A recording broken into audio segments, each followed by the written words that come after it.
In 2016, a young Australian woman named Ellie Rose Warren set off on what she thought would be the adventure of a lifetime.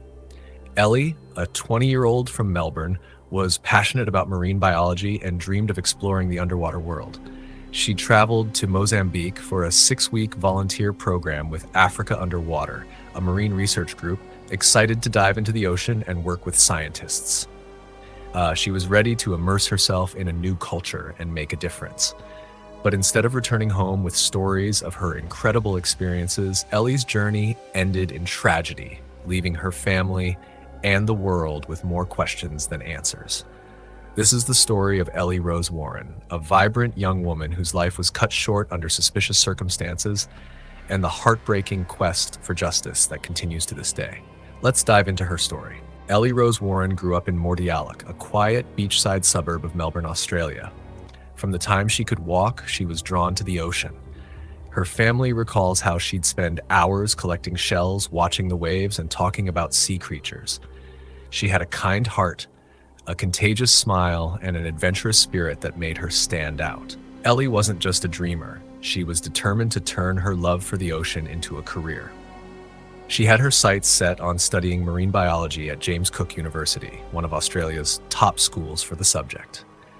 As a teenager, Ellie volunteered at local aquariums and joined beach cleanups, always eager to learn more about marine life. Her bedroom was filled with books about coral reefs, sharks, and underwater ecosystems. When she heard about the volunteer program in Mozambique, she knew it was her chance to live her passion. In the months before her trip, Ellie prepared tirelessly. She researched Mozambique's marine life, like the whale sharks and manta rays she'd soon see up close, and packed her bags with diving gear, notebooks, and a camera to document everything. Her family was her biggest cheer squad. They admired her courage to travel halfway across the world alone at just 20 years old. On the day she left, Ellie hugged her parents and siblings tightly, her eyes sparkling with excitement. "I'll stay safe," she promised, "and I'll tell you all about it when I get back." Her mother later said she could feel Ellie's joy radiating as she boarded the plane, ready for the adventure ahead.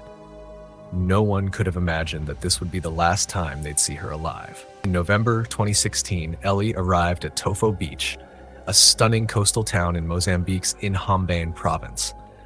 Known for its crystal clear waters and incredible diving spots, Tofo was the perfect place for Ellie to chase her dreams. She was there to join Africa Underwater, a program that let her work with scientists on marine research and conservation.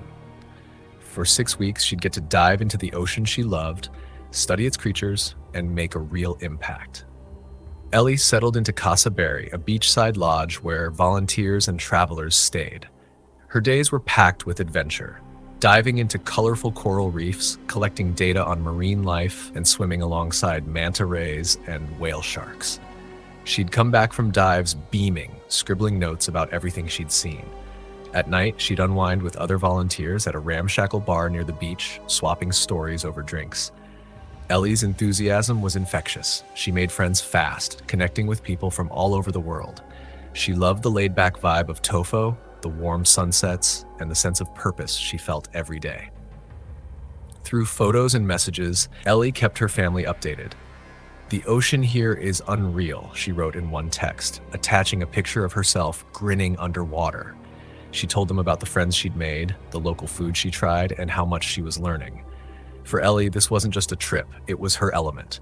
She was living the life she'd always wanted, and with just days left in the program, she was already planning her next steps, heading home, applying to university, and building a future in marine biology. Everything seemed perfect, until the night that changed it all. On November 8, 2016, Ellie joined her friends for a celebration. It was the end of her 6-week program, and the group gathered to mark the occasion. They met at a popular beach bar in Tofo, a spot where volunteers often hung out. The warm night was filled with music, laughter, and dancing. Ellie was in high spirits, surrounded by people she'd grown close to over the past month and a half. They shared drinks, took photos, and reminisced about their time together. For Ellie, it was a joyful goodbye, a way to cap off an unforgettable experience. Friends later said Ellie seemed her usual self, happy, engaged, and responsible. She wasn't a big drinker, and no one noticed anything strange. She talked about heading home soon and starting university, her voice full of excitement. As the night wound down, the group started to split up. Some headed back to their lodges, while others lingered by the beach. Ellie was last seen leaving the bar, walking toward Casa Berry. It wasn't far, just a short stroll along the sandy paths she'd gotten to know so well. She waved goodbye to her friends, promising to keep in touch. What happened next remains a mystery. Ellie never made it back to her room. That night, which should have been a happy memory, became the start of a nightmare that would shatter her family and leave a community reeling. The next morning, November 9th, 2016, a local fisherman stumbled upon a horrifying scene near a toilet block by Tofo's street market. Ellie's body lay there, partially naked, her t-shirt torn, her underwear pulled down to her knees. Sand filled her throat, a chilling sign of a violent struggle. The fisherman, shaken to his core, ran to alert the authorities. Local police arrived quickly, cordoning off the area and taking Ellie's body for examination. Word spread fast through Tofo's tight-knit community, leaving everyone in disbelief. For Ellie's friends, the news was unbearable. Just hours earlier, they'd been laughing with her at the bar. Now she was gone. The scene painted a grim picture. This wasn't an accident. The ripped clothes, the sand in her throat, the state of her body, it all pointed to something brutal. Volunteers and locals were devastated. Many had seen Ellie as a bright light in their group, always smiling and eager to help. The contrast between her vibrant life and this tragic end was almost too much to process. As police began their work, questions swirled. How could this happen in a place like Tofo, known for its peacefulness? Who could have done this to Ellie? The discovery marked the beginning of a long, painful journey, one that would expose conflicting stories, spark outrage, and leave Ellie's loved ones desperate for the truth. Detective Juma Dowdo of the Inhambane police was one of the first to speak about Ellie's death.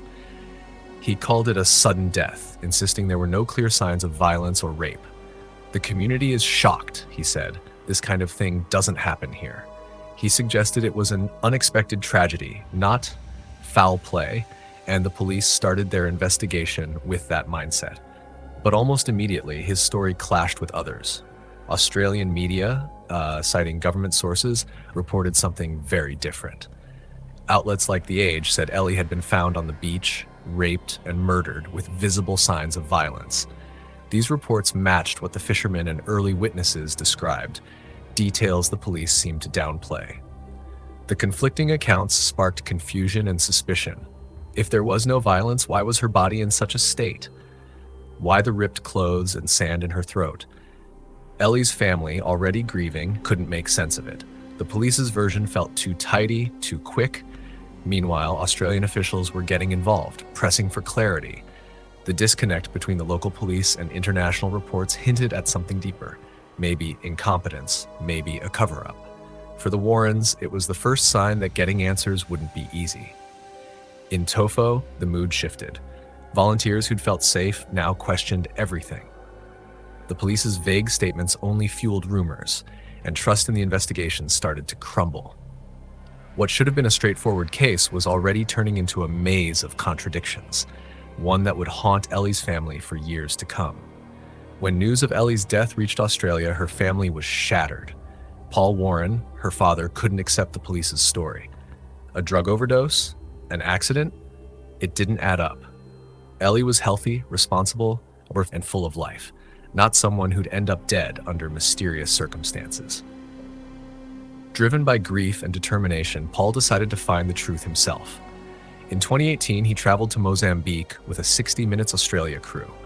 He walked the beaches Ellie loved, visited the bar where she'd spent her last night, and stood outside Casa Berry imagining her there.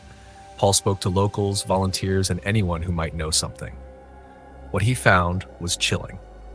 Witnesses said Ellie's body had been positioned oddly, almost staged, like someone wanted it to look like an overdose.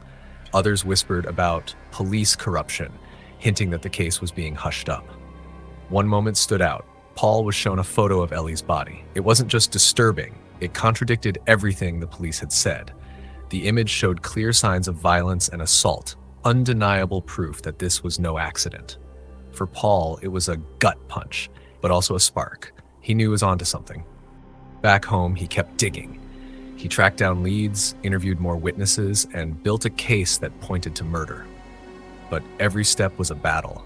Language barriers, missing evidence, and reluctant locals slowed him down. Still, Paul refused to give up. "I can't rest until I know what happened to my girl," he said. His trip to Mozambique wasn't just a father's mission. It was the start of a fight that would define his life. 6 months after Ellie's death, the Mozambique police released their official report. She died of a drug overdose. Case closed. But there was a problem. No evidence backed it up. Toxicology tests showed no drugs in her system. No needles, no substances, nothing. To Ellie's family, it felt like a slap in the face. She wasn't a drug user. Friends and family called her health conscious and careful. So why this story? Paul Warren didn't hold back. He called the investigation botched beyond repair, accusing the police of pushing a lazy lie. The lack of forensic support only deepened the mystery. If it wasn't drugs, what killed her? And why were the police so quick to shut it down? Theories swirled. Corruption, pressure to protect tourism, or just plain incompetence. Whatever the reason, the report stunk of a cover-up. The controversy grew as media kept digging. Australian outlets stuck to the murder angle, while the police doubled down. The gap between the two narratives left everyone frustrated. For the Warrens, it was personal. They felt Ellie was being erased, her death reduced to a convenient excuse. Paul's findings from Mozambique, the photo, the witnesses, clashed hard with the official line, making it clear something was seriously wrong. In Tofo, trust in the police faded. Volunteers who'd once felt safe now saw cracks in the system. The report didn't just fail Ellie. It failed everyone who wanted justice, and for her family, it was another hurdle in a race that seemed rigged against them. By 2019, Ellie's mother had had enough. Frustrated with the stalled investigation, she launched a petition on change.org, begging then Prime Minister Scott Morrison to step in. "We ask Scott Morrison to intervene," it read, "to pressure Mozambique to let Australia send an investigation team to solve Ellie's murder and give her justice."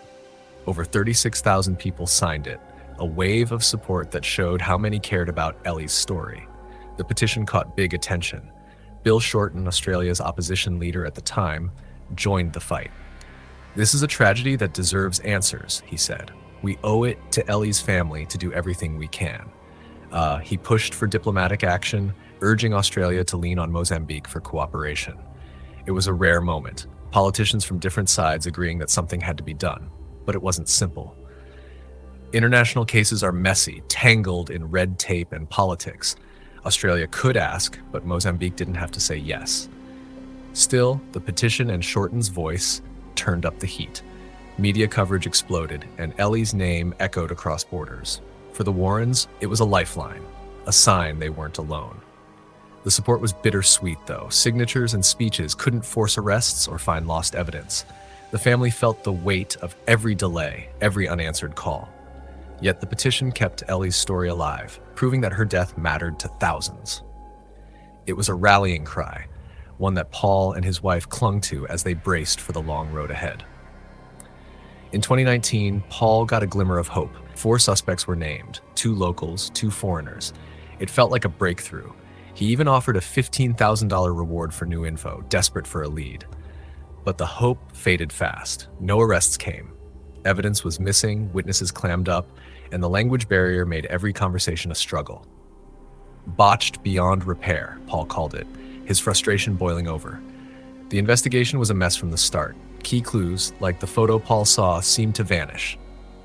Locals hinted at police interference, but no one would go on record. Rumors of Interpol's involvement floated around, unconfirmed and unhelpful. For Paul, it was like chasing shadows. 1 step forward, 2 steps back. Jurisdiction was a nightmare too. Mozambique handled the case, but Australia wanted in. Cooperation was spotty, and cultural differences didn't help. Paul's reward drew some tips, but nothing solid enough to crack it open. The suspects stayed free, their names just words on paper. For the family, it was torture. Every dead end hurt more than the last. Paul kept pushing, writing letters, making calls, scouring social media for anything, but the odds felt stacked against him. The investigation wasn't just slow, it was broken, a tangle of lost chances and fading hope. In 2023, Victorian coroner John Kane took a hard look at Ellie's case. After sifting through what little evidence there was, he ruled her cause of death inconclusive. Too many gaps, missing files, no proper forensics, botched procedures. It was a gut punch for the Warrens. Paul felt let down, his years of fighting ending in a shrug. The ruling wasn't a surprise, but it stung. The family had hoped for something: murder, assault, anything to point the finger. Instead, they got limbo.